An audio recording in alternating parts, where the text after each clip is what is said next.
하나님 말씀은 신약성경 마가복음 15장 42절에서 47절까지입니다.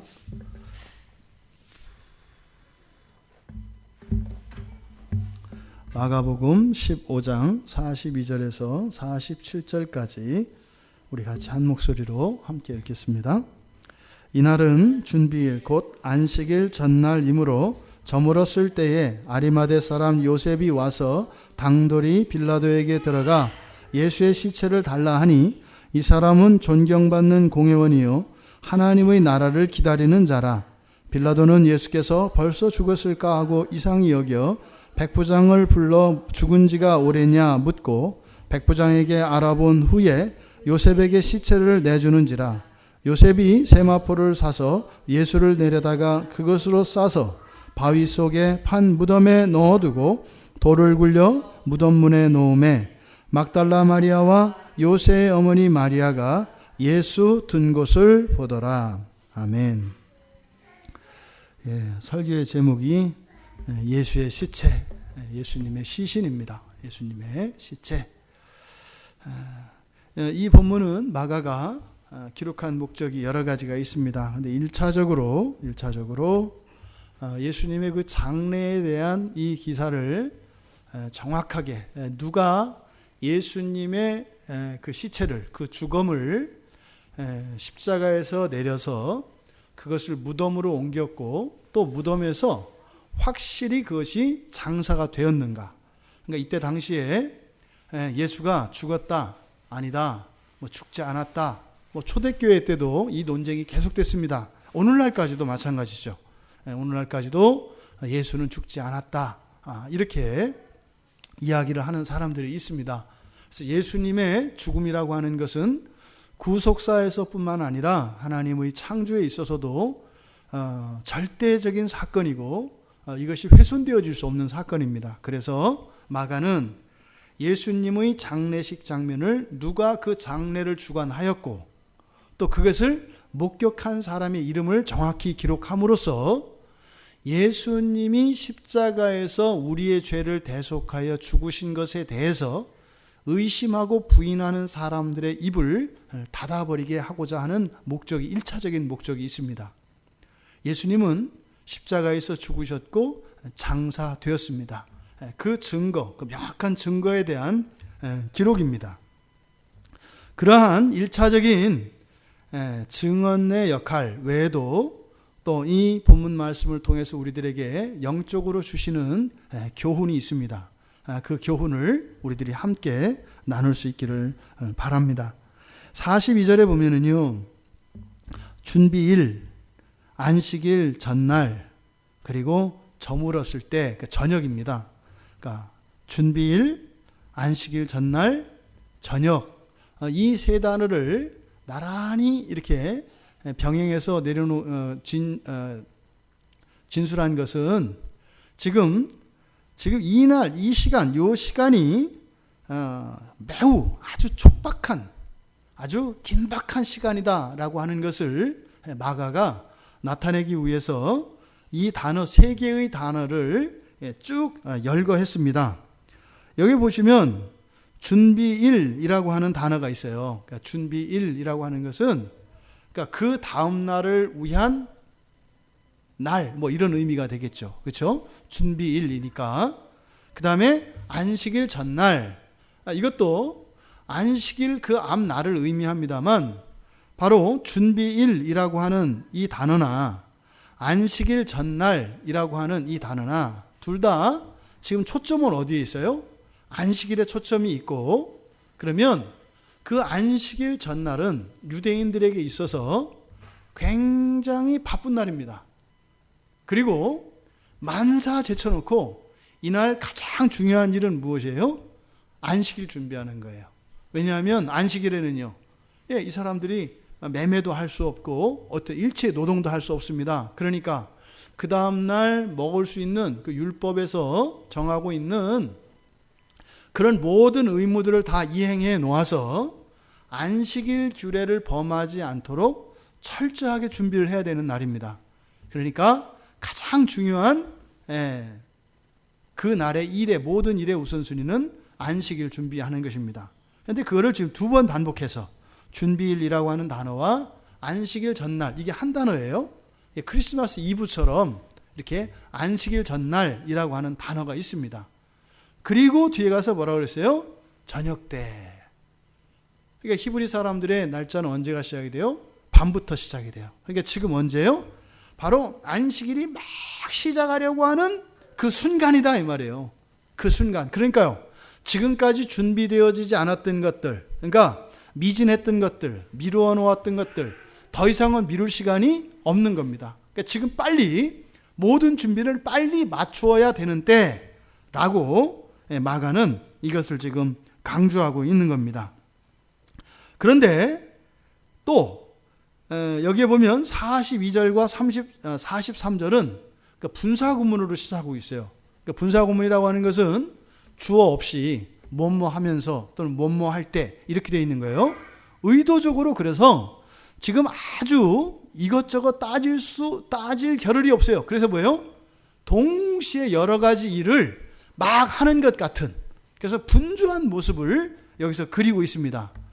지금 예수님은 십자가에서 죽으셔서 십자가에 매달려 계십니다. 지금 그런데 이 예수님이, 그러니까 십자가에 매달려 있는 예수님의 이 시신을 어떻게 해야 된다는 거예요? 빨리 장례를 치러야 되는 거예요. 그런데요, 어느 누구도 예수님의 시체를 내려다가 장례를 치를 준비를 하고 있지 않다는 거예요. 지금 안식일 전날이었고, 전전날도 아니고 전날이었고, 그리고 때는 언제라고요? 밤이라고요. 저녁이라고요. 이제 안식일이 된다고요. 안식일이 시작되면 어떻게 될까요? 예수님은 십자가에 그냥 매달려 있어야 합니다. 매달려 있어야 됩니다. 우리의 주님이 그렇게 십자가에 매달려 있다는 것은 무엇을 의미해요? 사람들에게 조롱받고 모욕받고 멸시받는 것을 의미합니다. 그러니까요, 안식일이 시작되기 전에 어서 예수님의 시신을 장사 지내드려야 되는 거예요. 그런데 아무도 지금 이 일을 하고 있지 않았다라는 거예요. 않았다라는 거예요. 예수님의 제자들도, 심지어는 지금 예수님이 십자가에서 죽으실 때 끝까지 따라왔던 이런 여인들, 마리아조차도 그 예수님의 시신을 내려서 어떻게 지금 장사를 지낼 만한 그런 능력도 없고, 그럴 마음의 여유도 없고, 그런 상황이다 이 말이에요. 그러니까 마치 이런 것 저런 것 다 떠나서 우리가 어떤 슬픔이 있고 어려움이 와도 꿋꿋이 참고 해내는 일이 있잖아요. 그렇지 않아요? 예를 들어서 한 가장이 너무나 사랑하던 부모님을 동시에 다 잃어버렸다고 쳐요. 그래서 그 부모님을 산수에 묻고 돌아오는데 발길이 떨어지지 않는 거죠. 그래서 부모님에 대한 효도하지 못했던 이런 마음들, 또 온전히 또 과거에 자신이 잘못했던 이런 후회와 반성들, 이런 것들이 있지 않습니까? 그래서요, 힘이 없는 거예요. 입맛도 없고요, 뭘 해야 될 수도 없어요. 그런데요, 이제 법정으로 정해진 그 장례의 어떤 휴가 기간을 끝나고 어떻게 해야 돼요? 그 다음날 출근해야 된단 말이에요. 출근해야 된다고요. 우리의 상황이 아무리 어렵고 특별한 상황이 펼쳐진다 하더라도 아침이면 해가 떠오르는 것과 같이 우리들도 변함없이 해야 되는 우리들의 일상이 있다 이 말입니다. 예수님의 시체는요, 십자가에서 내려져야 합니다. 내려서 장사 지내야 되는 거예요. 그런데 아무도 그것에 대해서 고민하는 사람도 없었고, 아무도 그것을 할 수 있는 사람이 없었다. 그것을 지금 마가가 이야기하려고 하는 겁니다. 그러면서 바로 예수님의 시체를 내려 장사 지내는 이 일을 주도했던 아리마대 요셉을 등장시킵니다. 그러니까 지금 이 43절과 42절이 분사구문으로 시작되었다고 했잖아요. 그러니까 준비일, 안식일 전날 밤 저녁, 그리고 요셉의 등장, 이게 동시사건으로 이렇게 나타낸다 이 말이에요. 이게 그런 안타까움과 정말 마치 물에 빠져서 지나가는 사람도 없이 그냥 강물에 떠내려 가는데 처음한 채에서 어떤 나그네가 눈에 들어온 것 같은 그런 장면을 지금 마가가 연출하려고 하는 거죠. 그래서 그 요셉이 등장을 합니다. 그런데 이 요셉이 와 있었다 이렇게 얘기를 해요. 이미 요셉은 와 있었다. 여기에 이 자리에 이미 와 있었다. 이 자리에 와 있던 요셉이 이렇게 되어 있습니다. 이 자리에 와 있던 요셉이 와서 기다리고 있었다 이 말이에요. 와서 뭐를? 예수님의 장례를 위해서 기다렸다 이 말이에요. 자, 그런데 이 요셉에 대해서 예수님의 장사를 지내는 요셉에 대해서 이제 소개를 하고 있습니다. 첫 번째 우리가 이 성경에서 알고 있는 요셉에 대한 소개. 첫 번째 무엇이에요? 아리마대 사람이다. 여기서 아리마대 사람 이 말은 뭐예요? 아리마대에서 온, 다시 말해 아리마대 출신인 이렇게 됩니다. 아리마대 출신, 보통 이것은 일반적으로 히브리 사람들이 소개하는 일반적인 방식입니다. 뭐 옛날에도 그랬죠. 옛날 우리나라에서도 뭐 어느 댁, 특히 이제 아내들은 그렇게 많이 불렸어요. 뭐 어느 댁, 뭐 영도 댁, 뭐 이천 댁, 뭐 강릉 댁 이런 식으로 고향을 이렇게 이제 불렀죠. 이름도 없고 그래서 그 지역의 명예를 높였어요. 그래서 아내들이 잘못하면 어떻게 돼? 그 지역 출신은 다 문제가 있는 사람이 돼버려. 그런 것처럼 이때 당시에도 이렇게 지역 출신을 이야기하는 것이 일반적이었습니다. 그런데 지금 요셉의 고향으로 설명되고 있는 이 아리마대는요 좀 특별한 의미가 있는 그런 곳입니다. 여기에 이제 구약 성경에서는 라마라고 나와요. 라마. 히브리면 라마. 많이 들어봤죠? 그래서 이 라마는 굉장히 구속사에 구원과 관련되어서 굉장히 중요한 성읍입니다. 그래서 이 원래 라마라고 하는 뜻은 높은 곳이라는 뜻이에요. 높은 곳. 그러니까 이 도시가, 이 성읍이 어디에 있었겠어요? 산 위에 있었겠죠. 그래서 높은 곳에 있는 그런 도시입니다. 그러니까 의미상으로는 아리마대에서 온 요셉, 그럼 어떻게 돼요? 높은 곳에서 온 요셉. 뭐 이렇게 이제 이런 의미가 돼요. 위에서 내려온 요셉. 뭐 이렇게도 되고, 또 이 아리마대 출신, 이 라마 출신은 여러분들이 잘 알고 있는 여자 사사 누구 있어요? 드보라 있지 않습니까? 드보라가 고향이 여기입니다. 이 라마 출신이에요. 이게 상당히 유서 깊은 것이죠.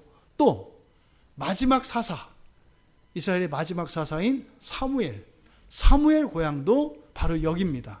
거기에 또 장사 지내져서 무덤도, 사무엘의 무덤도 여기에 있죠. 또 더 거슬러 올라가서 구약의 토라, 모세오경으로 올라가면 창세기에서 중요한 인물, 사라에게 쫓겨나가지고 막 울던, 아브라함에게 자식을 낳아줬지만 이제는 그 사라의 자식인 이삭이 생김으로써 이제는 쫓겨났던 라헬, 그 라헬이 자식을 위해서, 그 이스마엘이죠, 그 자식을 해서 울며 기도하던 곳, 거기가 바로 여기 라마입니다. 그래서 이 라마라고 하는 이 도시는, 그러니까 우리들은 그냥 뭐 똑같은 그냥 뭐 이렇게 낯선 성경의 한 성읍 이렇게 되지만, 유대인들이 이렇게 아리마대 출신인 요셉 이랬을 때는 특별한 의미를 가진다. 우리나라 사람도 그러지 않아요? 뭐 예를 들어 지방은 그런 거 있어요. 아주 시골에 가면 서울 사람이야 하면 어떻게 돼요? 그냥 위대해 보여요. 이런 것처럼 또 뭐 어디 사람이야 하면 뭐 이런 거 있지 않습니까? 그래서 유대인들에게는 아리마대 출신 요셉 이렇게 하면 바로 그런 의미가 있다 이 말이에요. 그러니까 반응은, 이스라엘 사람들의 반응은 어떻게 했어요? 역시 다르긴 다르구만, 뭐 이런 거죠. 그래서 첫 번째로 요셉에 대해서 설명하고 있는 이 아리마대, 그러니까요 마치 아리마대에서 온 요셉이라고 하는 이 말은 마치 이 안식일을 위한 준비, 또 구원을 위한 준비를 이미 하나님께서 다 이미 구약에서부터 지금 이 십자가에서 예수님의 장례를 치르는 이것까지 이미 하나님께서 다 준비해 놓은 것이었다라고 하는 이런 짐작을 어렵지 않게 할 수 있게 합니다. 두 번째로 아리마대 요셉에 대해서 설명하고 있는 것, 뒤에 보면 지금 우리말 성경에는 이제 순서의 우리말 국어의 어휘 순서로 이렇게 따라 있습니다만 쭉 뒤로 가보면 그가 시체를 달라 했지 않습니까? 근데 아리마대 요셉이 와서에서부터 달라 하니 여기까지가 괄호입니다. 사실 이게 문장 뒤에 있는 거예요. 그래서 요셉에 대한 설명, 아리마대 사람 요셉, 그 다음에 그 괄호 뒤에 있는 이 사람은 존경받는 공회원이요 하나님 나라를 기다리는 자, 이게 쭉 붙어 있는 거예요. 그리고 이 사람이 시체를 달라고 했다라고 하는 이 주문장이 뒤로 갑니다. 그러니까 아리마대 요셉에 대한 두 번째 설명은 뭐예요? 존경받는 공회원이요, 이런 뜻이에요. 존경받는 공회원. 존경받는다, 뭐 이것은 뭐 명망이 있다, 뭐 이렇게도 그런 의미를 가지고 있습니다. 여기서 존경받는다라고 하는 단어가 어떻게 만들어졌냐면요, 좋다라고 하는 뜻을 나타내는 유 있어요. 유앙겔리온, 복음이잖아요, 그렇죠? 헬라어에서 유는 좋은 이런 뜻이거든요. 그러니까 좋은이라고 하는 단어와 외양, 모습, 모양이라고 하는 두 단어가 합쳐진 단어가 존경받는 이라는 뜻이에요. 그러니까 존경받는다라고 하는 이 단어의 그 어원적인 의미는 뭐겠어요? 좋은 외양을 가진, 좋은 풍채를 가진, 뭐 이런 의미를 가진 그런 단어입니다.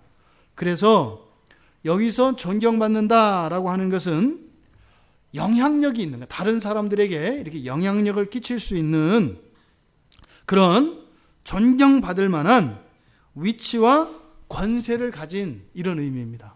그래서 존경받는다라고 하는 것은 단지 그냥 그 사람의 인품이나 이런 것만 나타내는 게 아니라 그 사람의 권세를 나타내고 더 나아가서는 다른 사람들의 일상생활에까지도 영향을 미칠 수 있는 모범적인 사람을 나타내요. 그러니까 이 요셉이라고 하는 사람은 경건함이 몸에 배어서 이런 경건함이 겉으로 드러나는 그런 사람이었다. 그래서 여기서 그냥 존경받는 이라고 하는 이 말은 우리가 사용하는 그것보다 훨씬 더 무게가 있고 훨씬 더 큰 의미를 가진 말이다. 그것을 말씀을 드리고, 그렇게 존경받는 공회원입니다. 공회원이라고 하는 것은 이스라엘의 지도자입니다. 이스라엘의 모든 의사결정을 하고 또 이스라엘 사람들의 이익을 대변하기도 하고 또 이들을 보호하는, 로마 제국으로부터 보호하는 그런 특별한 사람들이죠. 그래서 이 공회원이라고 하는 사람들은 이스라엘 사람들에게는 공적인 사람이고, 그리고 그들의 마치 공무원과 같은 그리고 지도층 인사들이죠. 그리고 이스라엘을 대표하는 그런 사람들이었습니다.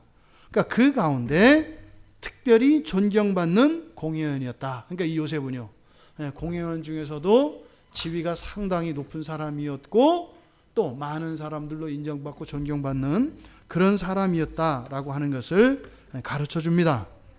그 다음 세 번째로 하나님 나라를 기다리는 자래요. 지금 앞에서 이야기하는 존경받는 공회원이라는 말과 하나님 나라를 기다리는 자라고 하는 이 두 가지가 어떻게 관련될까요?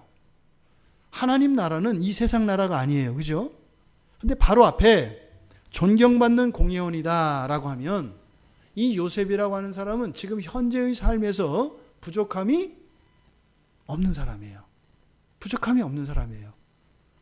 자기 자신도 그런 부족함을 느끼지 않고 다른 사람으로부터 오히려 부러움을 받는 사람이고 또 현실의 삶에 대해서도 굉장히 열심히 성실하게 산 사람이라는 증거예요.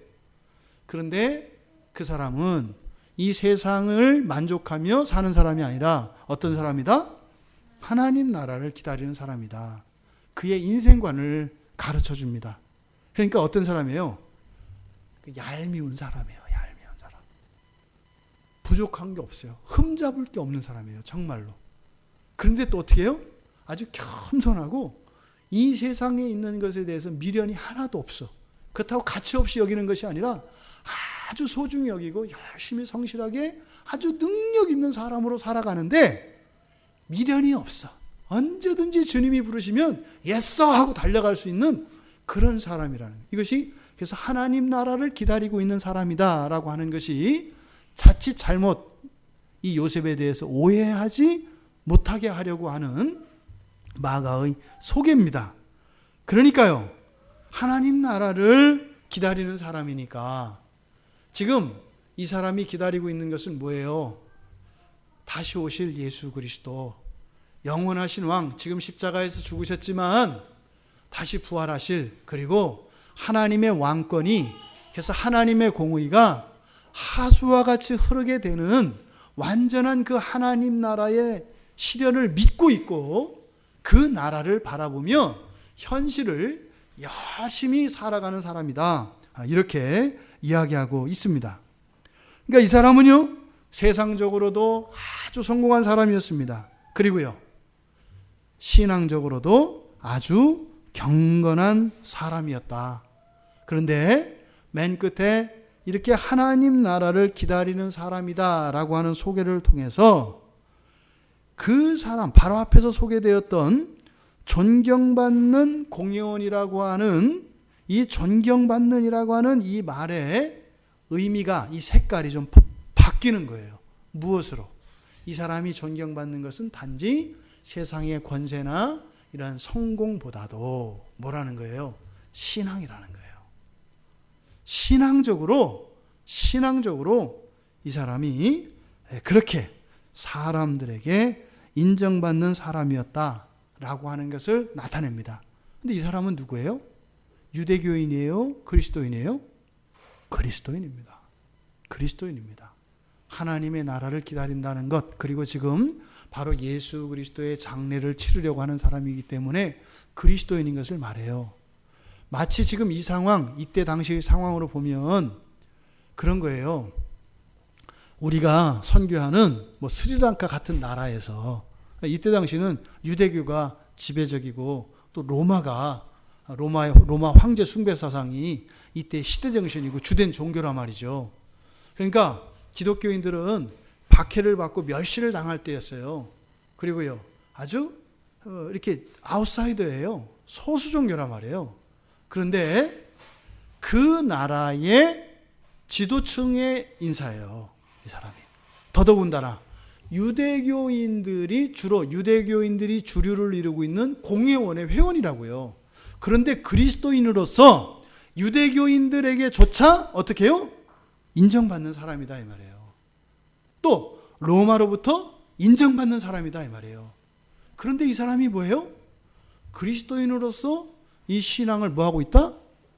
인정받고 있다, 이 말이에요. 그러니까 굉장히 신비한 인물입니다, 이 아리마대 요셉이라는 게. 그래서 그냥 일반적으로 이렇게 훌륭한 사람 이렇게 하기는 어려운 거예요. 그러니까 지금 마가가 이 아리마대 요셉을 기록한 이 의도가 굉장히 큰 의미가 있습니다. 아까 말씀드렸던 것처럼 예수님이 분명히 죽어서 장사됐다라고 하는 그 일에 쓰임받은 것만으로도 특별한 의미를 가지고 있는데, 그리스도인의 한 전형으로서 매우 특별한 사람이라고 하는 것을 마가가 지금 소개하려고 한다. 자, 이렇게 세 가지로 소개한 요셉, 그 요셉이 가졌던 신앙, 이 신앙이 앞에서 이렇게 세 가지를 이야기했습니다만 과연 그가 가지고 있었던 이러한 구약적 배경과 출신지, 그리고 그 사람의 능력과 그 사람의 경건하고 성실하고 능력 있는 그런 삶과 권세, 그가 이루어놓은 그 성공, 명망, 더 나아가서 이 신앙이 뭐냐, 이제 그것을 보여주는 거예요. 그래요. 한 사람이 그런 사람이라고 쳐요. 여러분, 우리가 교회 안에서도 그런 사람을 봅니다. 신앙적으로, 사회적으로도 아주 그렇게 훌륭한 사람들을 볼 수 있어요. 근데 그 사람들은 어떻게 해요? 어디에 가서는 인정받고 힘이 있기 때문에 사실은요, 하지 못할 일이 없다, 이 말이에요.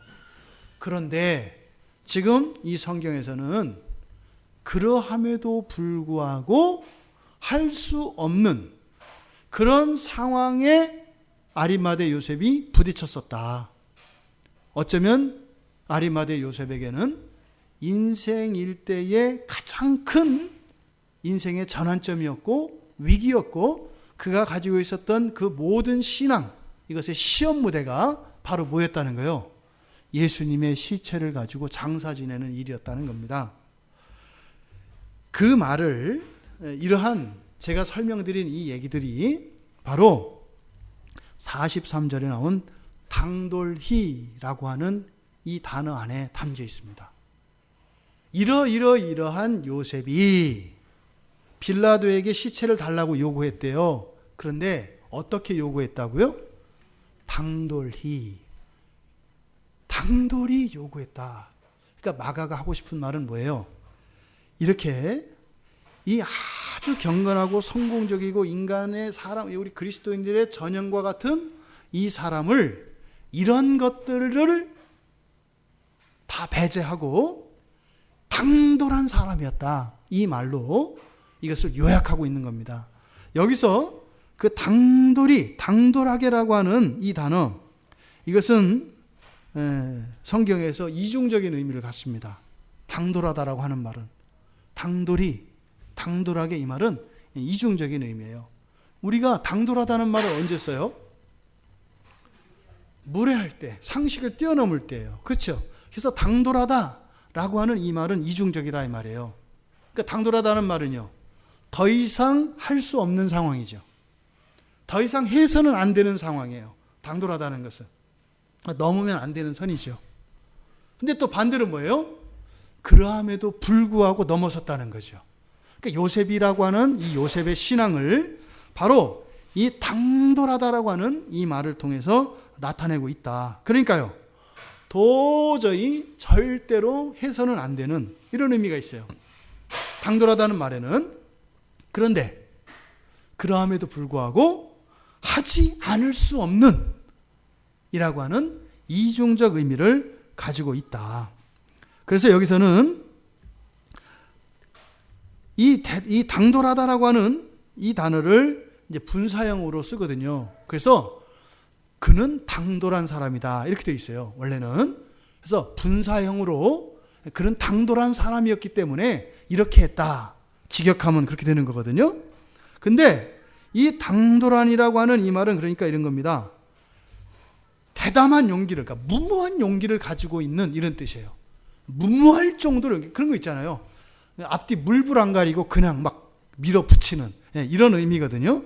그러니까 이것은 어떤 의미냐면, 자칫 잘못하면 모든 손해를 감수하고라도, 심지어는 어떤 위험도 마다하지 않고 행할 수 있는 이러한 담대함, 이런 의미가 바로 이 당돌하게라고 하는 이 단어가 가지고 있는 성격입니다. 그래서 바로 이 당돌한 신앙, 이것이 아리마대 요셉의 신앙을 요약할 수 있는 한마디다. 그런데요, 이 당돌하게 하는 당돌히라고 하는 이 단어가 성경에서 또 번역되는 게 뭐냐면 감히라는 단어예요. 감히. 똑같은 단어입니다. 감히 어찌 이럴 수가 있는가? 이게 바로 여기서 당돌이라고 번역된 그 단어입니다. 예수님께서 부활하시고 나서 제자들 찾아와서 요한복음 21장에서 제자들에게 와서 먹으라 그러잖아요. 근데 그분이 주님인 걸 알았다 그래요. 생각해 보세요. 주님이 죽었다고 생각을 하고 다 와서 그냥 복직해서 살고 있는데, 구내식당에 와서 점심시간이 돼가 내려갔는데 구내식당에 갔더니 예수님이 거기다가 벌써 밥상 받아놓고 애들아 이리 와 그러는 거예요. 그때 제자들이 예수님께 어떻게 해요? 감히 물어볼 수가 없어요. 주님 어쩐 일이세요? 무슨 일이에요? 이때 제자들이 감히 물어볼 수 없었다 이렇게 얘기해요. 그러니까요, 말 한마디도 꺼낼 수 없는 것, 이게 감히라고 하는 말이에요. 감히. 그러니까 당돌이라고 하는 것이니까요, 요구할 수 없는 거예요. 요구하면 어떻게 돼요? 앞에서 얘기했던 공회원이며 뭐며 당장 감옥에 집어넣을 수도 있는 상황이다 이 말이에요. 그러니까 이 사람이 능력이 있어서 또 사람들이 존경받으니까 인기가 있어서 그런 상황이 아니라는 거예요. 그런 것과 상관없이 아리마대 요셉은 뭘 했다는 거예요? 그 모든 것을 다 걸고 예수님 장례를 치를 수만 있다면 그 모든 것을 다 버릴 수 있었다. 이것을 당돌이라고 마가가 설명하고 있는 것이다. 사도행전 5장 13절에서도요. 또 감히라고 하는 단어를 사용해서 하나님의 권능이 나타날 때 그 두 가지 반응이 일어나는 것을 나타내요. 이게 이제 어디냐면 아나니아와 삽비라 부부가 전세산을 팔았다가 이렇게 속이잖아요. 성령을 속이잖아요. 그래서 거기서 부부가 차례로 죽어가잖아요. 그 하나님의 그 성령의 역사를 거기서 본단 말이에요. 그때 두 가지 반응이 일어나요. 그때. 그래서 어떻게 해요?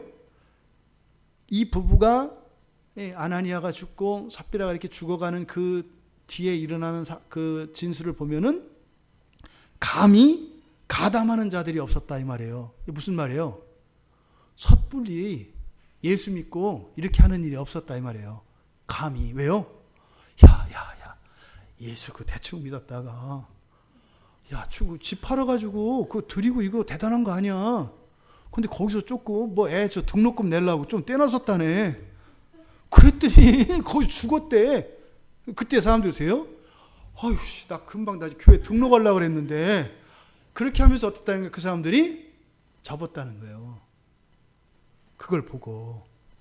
그러니까 이게 그냥 한번 해보고 이럴 수 있는 게 아니구나. 그래서 감히 가담하는 자들이 없었다. 근데 뒤에 가면 뭐라고 하냐면 그러나 오히려 그 상황에 오히려 칭송하는 사람들이 있었다. 이렇게 얘기를 해요. 그러니까 이 감이라고 하는 이 상황, 이 사건을 두고 뒷걸음질 치고 돌아가는 사람들이 있는가 하면 그러함에도 불구하고 마치 불시험을 지나가는 것과 같이 자신의 모든 것을 다 버리고서라도 감히 나아가는 자들이 있다 이 말이에요. 이게 지금 여기서 이야기하는 당돌이입니다. 우리가 인생을 살다 보면 이렇게 감히 어쩔 수 없는 상황이 옵니다. 그러함에도 불구하고 감히 신앙을 버리지 않고 신앙을 붙들고 살아가는 사람들이 있어요. 이게 지금 아리마대 요셉이라고 얘기하는 거예요. 대부분의 사람들은 이러한 감히의 상황이 오면 뒤로 물러서게 되어 있습니다. 위축되게 되어 있습니다. 그리고 여기까지만이라고 하게 되어 있습니다. 사실은 이 감히의 상황은 우리 모두에게 있죠. 우리 모두에게 있습니다. 어디까지만, 이게 감입니다. 어디까지만. 신앙을 따라 살아가는 것도 여기까지만. 내가 하나님께 시간을 드리고 물질을 드리고 내 마음을 드리고 하는 것도 여기까지만. 바로 우리들 각자마다 그 신앙의 분량에 따라서 그 감히의 상황은 다를지 몰라도 우리가 맞닥뜨리고 있는 신앙의 한계 상황, 그것을 바로 당돌히라고 얘기를 하는 겁니다. 그런데 아리마대 요셉은 지금 이 사건을 통해서 어떻게 했다는 거예요? 자신의 신앙의 한계를 뛰어넘었다는 거예요. 그래서 당돌한 사람이었다. 이렇게 이야기를 하고 있다. 이 말입니다.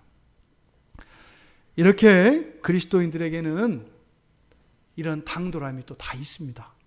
우리들이 넘지 못하는 그런 감히의 상황이 있습니다만 사실 우리 그리스도인들은 이러한 당돌함이 있기 때문에 지금까지 우리가 살면서 넘을 수 없는 그런 상황과 사건들 속에서 우리는 당돌하게 신앙을 따라 살아왔습니다. 그것이 오늘 우리가 함께 예배드리는 증거입니다. 그래서 그리스도인들의 특성을 이야기하고 있는 거예요.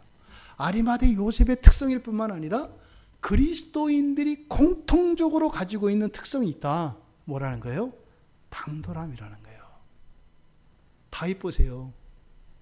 얼마나 당돌해요. 골리앗 앞에 감히 나서는 자가 없잖아요. 그런데 감히 나서잖아요. 이런 당돌함이 있죠. 이것은 바로 언제입니까? 우리들의 신앙의 한계를 뛰어넘고 우리의 인생과 우리의 운명을 바꾸는 그 상황이 바로 이 감의의 상황, 이 당돌한 신앙을 따라 살아가는 상황이죠.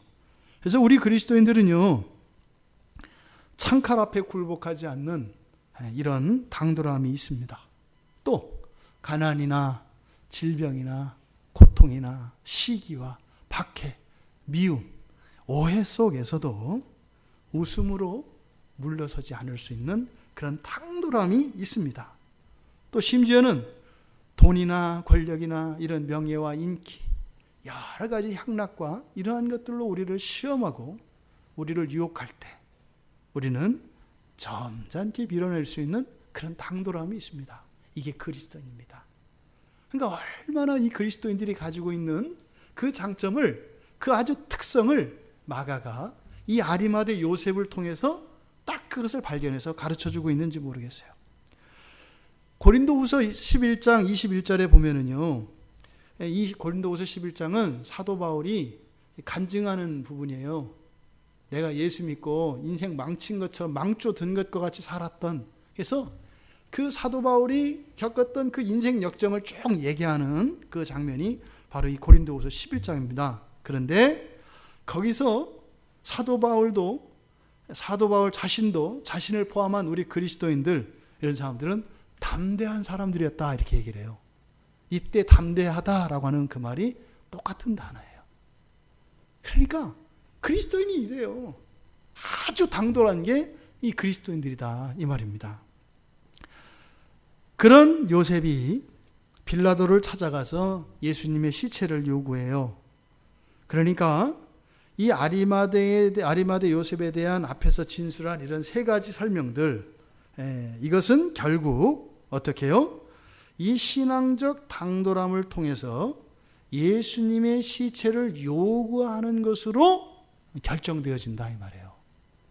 아무도 예수님의 시체를 요구하지 못할 때, 두려워서 나아가지 못할 때, 그런 생각을 하지 못할 때, 바로 이 신앙의 당돌함이 예수님의 시체를 요구하게 했다. 여러분, 예수는 그때 당시에 이미 죽었습니다. 아직 부활하시기 전이에요. 우리는 부활을 알고 있지만 그때 당시의 사람들에게 그렇게 기적을 행하고 그렇게 엄청난 그 사건들을 목격했던 사람들조차도 끝은 뭐였어요?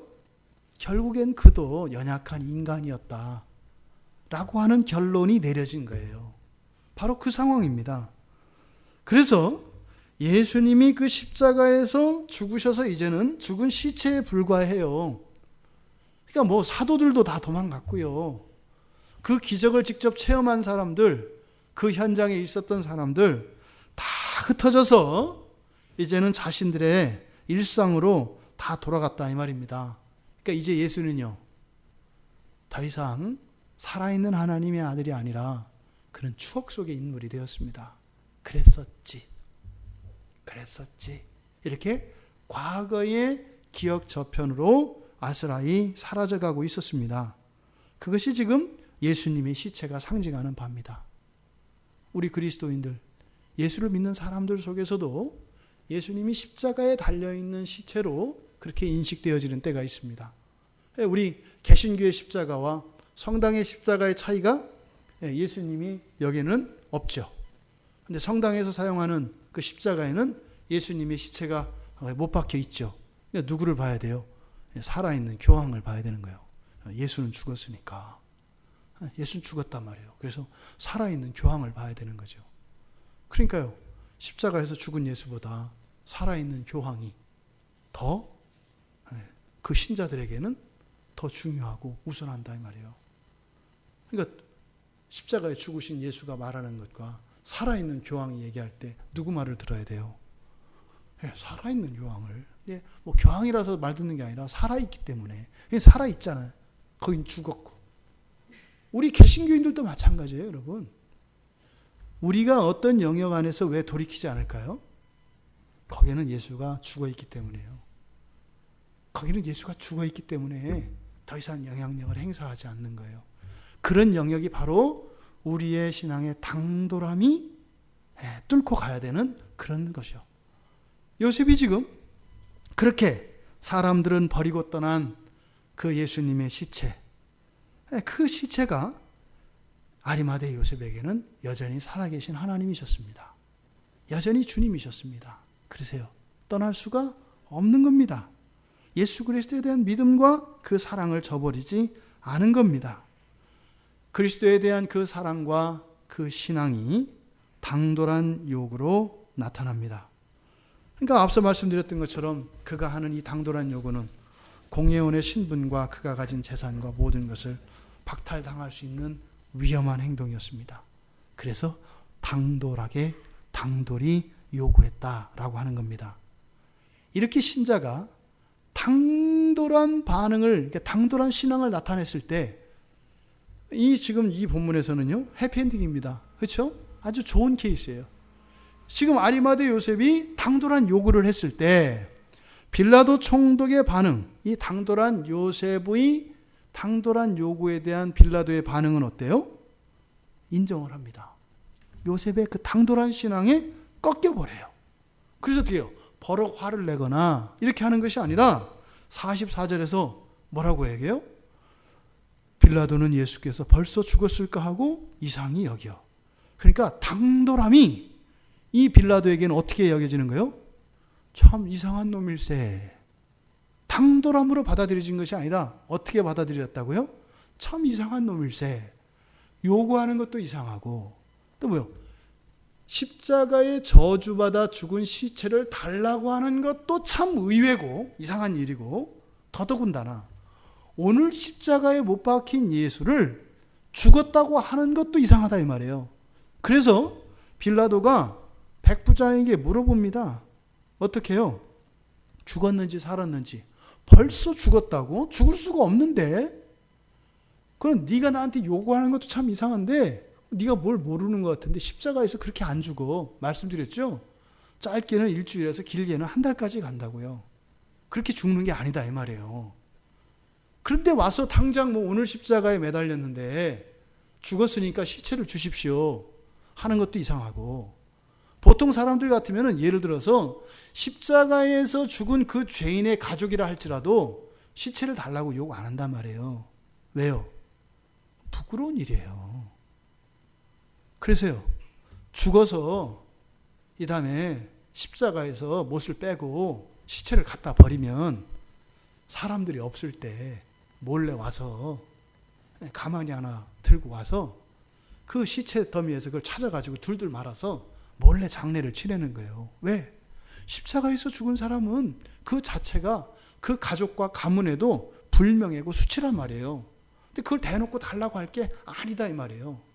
그러니까 요셉의 이런 당돌한 신앙은 사실은 그냥 상식적으로 보면 굉장히 위험한 행동인데 빌라도는 그것을 어떻게 받아들이고 있다? 그렇게 받아들이지 않고 이상하게 바라보고 있다 이 말이에요. 신앙의 힘은 이런 겁니다. 신자들이 말입니다. 순전한 믿음을 가지고 믿음을 따라 살면 사람들의 의외의 반응이 나오는 것은 바로 이런 일 때문에 그래요. 근데 물론 항상 이렇지는 않아요. 오히려 이것 때문에 진짜로 재산도 잃고 그럴 수 있는 거예요. 근데 이 아리마대 요셉이라는 사람은요, 그렇게 된다 하더라도 그게 이 사람에게는 아무런 의미가 없어요. 그러면요, 그런 일 안 일어나요. 그렇게 해도 이 사람이 흔들리지 않을 것 같으면 그런 일 안 일어난다니까요. 누누이 말씀드리죠. 무슨 일을 하려면 돈 들어간다니까요. 아무 유익이 안 되는 일을 일으키지 않아요. 신자의 삶 가운데 환난과 어려움이 와요. 그래서 죄의 문제다 이런 것이 아니에요. 그런 것을 통해서 우리가 나에게 이런 약점이 있구나 이렇게 깨달으면 돼요. 또 환난이 일어나지 않는 이런 부분들이 있어요. 그것은 뭐예요? 이미 내 신앙은 그 정도가 된 거예요. 그러니까 그거는 암만 일어나도 끄떡도 안 해요. 그럼 그런 일이 안 일어난다고요. 그래서 우리가 우리의 인생의 큰 틀을 놓고 보면 우리의 신앙이 우리의 삶의 수준과 질을 결정하게 돼 있다 이 말이에요. 오히려 아리마대 요셉과 같이 정말 상황에 어려움이 오면 어떻게 될까요? 오히려 이 사람의 신앙은요, 기름 부은 것과 같이 더 커져요. 그러니까 안 건드리는 거예요. 안 일어나는 거예요. 지금 아리마대의 요셉의 이 당돌한 요구에 빌라도의 반응을 보면 그 믿음에 굴복하고 있는 모습을 보게 됩니다. 때로는 박해와 이런 시련과 비난으로 되돌아온다 할지라도요, 그러나 어떤 경우라도 포기하지 않고 신앙을 따라가면 반드시 하나님께서 인정해 주십니다. 반드시 인정해 주십니다. 하나님이 갚아주시고 반드시 그것을 인정해 주십니다. 이 아리마대 요셉은 참으로 영광스러운 사람이었습니다. 왜요? 1차적으로는 예수님의 그 지상생애의 마지막을 완성시킨 사람이에요. 영광스럽죠. 예수님의 지상사역, 이 지상공생의 사역을, 예수님의 그 사역, 그리스도 사역을 자기 비하와 승기로 이야기합니다.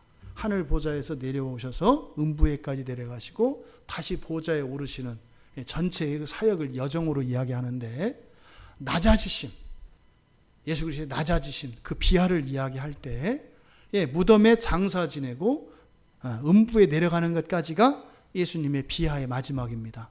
그런데 장사는 예수님이 지낼 수 있어요, 없어요? 없어요.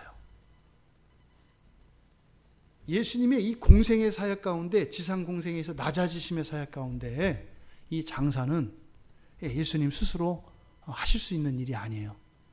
그런데 그 일을 바로 아리마대 요셉이 담당하게 되는 겁니다. 예수님의 사도가 되는 것과 예수님을 장사하는 것, 신앙의 눈으로 바라볼 때는 어느 게 더 클까요? 이게 훨씬 큽니다, 여러분. 사도가 되면 권능을 받고요, 막 귀신 쫓아내고 사람 살리고 영광을 받지요. 아리마대 요셉은요, 그런 거 없습니다. 예수님을 그냥 장사 지냈을 뿐입니다. 그런데요, 전체의 이 신앙의 구속사의 그림에서 보면 이거는 비교할 수 없을 정도로 큰 사역입니다. 엄청난 겁니다. 우리가 마가를 통해서, 마가가 이 아리마대 요셉을 통해서 우리 신자들에게 가장 영광된 것이 무엇인지를 가르쳐주고 있어요. 무엇이에요? 우리의 신앙의 이런 당돌함, 이것은 그 어떤 권능과 그 어떤 역사와 그 어떤 칭송보다 더한 것이다. 이것을 우리에게 가르쳐주고 있습니다. 또 여기서 우리가 아리마대 요셉이 예수님의 시체를 이제 빌라도에게 받습니다. 그것을 받는데 그 시체를 이제는 장사 지내기 위해서 어떻게 했대요? 내려다가 쌌대요. 뭘로 쌌어요? 세마포를 쌌어요. 근데 세마포를 어떻게 했다고요? 샀다고요. 왜 죽은 사람을 위해서 옷을 입힐까요? 우리나라도 전통적으로 염을 하잖아요. 그죠? 우리나라는 염을 할 때 왜 염하고 그 옷을 입힌다 그래요? 저승갈 때 입는 옷이라 그래요. 우리나라 전통 장례에서는. 그렇죠? 그래서 그 마지막 그 수의를 옛날 어르신들은 그렇게 좋아해요. 이렇게 연세를 많이 들으시면 젊은 사람들에게는 그게 굉장히 부담스럽잖아요. 그래서 뭐 자식이 부모님 수의를 준비하면 또 우리 어머니가 뭐 나 죽을래, 뭐 잘 죽으라고 이렇게 생각하는, 절대 그렇게 생각 안 해요. 철이 들면, 인생이 뭔지를 알면 그 마지막에 입을 옷에 대한 그 기대감이 있다네요. 그게 크대요. 우리나라에서는 그 수의를 저승사자에 저승갈 때 입는 옷이라고 해요. 그러면 성경에서 우리 그리스도인들이 장례를 치를 때 그 입는 그 옷은 언제 입는 옷이에요? 부활의 영광을 기리는 거예요. 부활의, 저승 가면서 입는 옷이 아니라 부활의 영광을 기다리며 그 부활 때 입을 새 몸을 기리면서 옷을 입히는 겁니다. 그러니까 예수님의 이 시체를 깨끗한 세마포를 사서 이렇게 싸는 이 행위, 이것은요, 여기서 우리들이 이 장례의 의미를 또한 되돌아보게 합니다. 그리스도인들의 장례는요, 그냥 비그리스도인들의 장례와 다르다. 우리는 무엇이에요? 사실은 이 장례를 통해서 우리들의 부활의 신앙을 드러내는 겁니다. 보세요. 이렇게 이제 장례식장이 있는데 두 군데에서 지금 장례가 이루어져요. 그럼 이 장례식장 안에서도 분명히 하나님의 백성으로 구별된 것이 나타나지 않겠습니까? 모든 과정 안에서 나타난다 이 말이에요. 한쪽에서는요, 하나님을 예배하고 찬송하는 일이 일어나잖아요. 한쪽에서는요, 곡소리가 들린단 말이에요. 그러면 이 장례의 의미가 다른 거죠. 여기서는 불행이고 슬픔이고 이별인 거죠. 여기서는요, 오히려 완성이고 소망인 것이고 찬양과 감사의 이유가 되는 거죠. 완전히 다르잖아요. 그리고 나서 이제 어디로 가요? 부활의 신앙을 가진 사람들은 땅에 가서 매장을 하는 거예요. 매장을 해서요, 죽은 자 가운데에서 부활할 그 몸을 땅에 묻음으로써 그걸 보는 거예요. 근데 그걸 믿지 않는 사람들은요, 그냥 태워버리는 거예요. 기독교 장례 문화에 있어서 그냥 화장하는 것, 이거는 저는 한국 교회가 지금 들어있는 시험이라고 저는 생각을 해요. 공동체적으로. 그러니까 지금 한국 교회 안에서 일어나는 이 화장의 장례 문화는 이건 매우 잘못된 것이라고 저는 봐요. 심하면 이게 지금 어느 한 개인의 문제가 아니라 교회 공동체적으로 일어나는 것이기 때문에 저는 이것을 죄라고 하는 거예요. 우리들 한 개인이 화장을 하느냐 매장을 하느냐 이걸 죄다 아니다 이렇게 재단하기는 어려워요. 각자의 사정이 있고 가족들의 신앙이나 여러 가지 얽혀 있기 때문에 쉽지 않아요. 근데 제가 말씀드리는 것은 한국 교회 안에 당연시 여겨지고 일반화되고 점점점 보편화되어 가고 있는 이 화장이라고 하는 장례 문화는 분명 한국 교회의 죄다라고 얘기를 하는 거예요. 이걸 의식하지 못하고 심지어는 그것이 잘못되었다라고 이야기를 해도 전혀 문제의식을 갖지도 않고 돌이키지 않고 있는 이 시대적 상황은 그만큼 영적으로 우리가 어두워져 있고 하나님 말씀에 불순종하는 것이 아주 상습적이다라고 하는 것을 드러내는 증거다. 이렇게 말씀을 드립니다. 이 본문 말씀, 예수님의 이 장례는요, 예수님이 사셨던 모든 것은 우리들의 모범입니다, 여러분. 모든 게 다 모범이에요. 예수님이 하셨던 말씀과 예수님이 사셨던 모든 삶은요, 어느 것 하나도 우리가 선택적으로 취하고 버릴 수 있는 대상이 아니에요. 예수님이 하신 것은 절대입니다. 예수님의 시체가 세마포에 쌓여 이렇게 장사 지냈습니다. 그런데 이 일에는 예수님이 장사 지내진 것, 이것은 어찌 보면 지상 공생의 마지막입니다. 우리가 신앙인으로서 이 세상을 살아갈 때 그 마지막은 항상 우리의 당돌함으로만 우리가 우리의 신앙을 지키고 살아갈 수 있다는 겁니다. 사람 따라하고 세상 눈치 보고 이렇게 해서는 우리의 신앙을 완성시킬 수 없다는 것입니다. 마가가 아리마대 요셉의 이 기사를 기록하면서 예수님은 분명히 죽으셨다는 겁니다. 그래서요, 46절 끝에 장사 지냈고 돌을 굴려서 확실하게 막아놨고, 그리고 47절에 증인의 이름을 정확하게 기록합니다. 그래서요, 훗날 아무도 딴소리하지 못하게. 증인은 몇 사람 있어야 돼요? 2사람 이상 있어야 합니다. 그래서 막달라 마리아, 요새의 어머니 마리아 2사람의 이름을 여기다가 꽝꽝 못을 박아놔요. 훗날 어느 누구도 장난하지 못하도록 법적 문서로 이렇게 만들어둔 것이에요. 여기에 앞에서 살로메는 여기 언급되어 있지 않아요. 근데 왜 그랬느냐? 그건 모릅니다.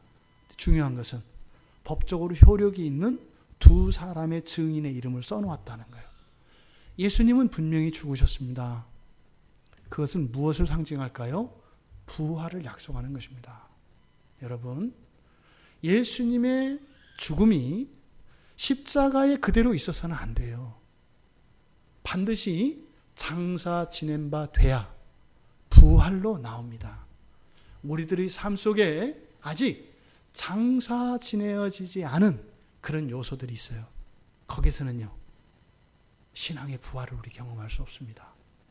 그러면요, 우리의 내면과 우리의 삶 속에 마치 십자가에 예수님이 시체로 못 박혀 있는 것과 같은 아직 신앙의 당돌함으로 극복하지 못한 그러한 요소들을 우리가 어떻게 해요?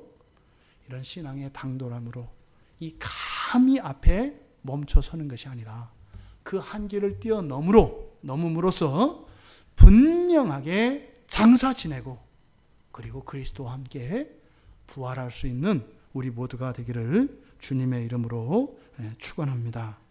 여러분, 당돌함이 결국에는 우리 신앙의 모든 것이라는 거예요.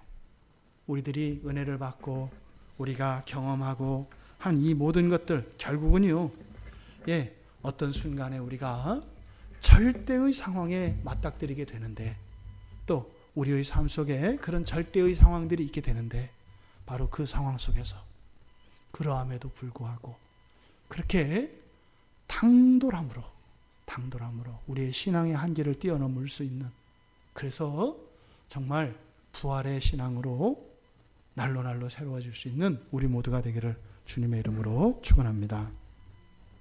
말씀을 생각하며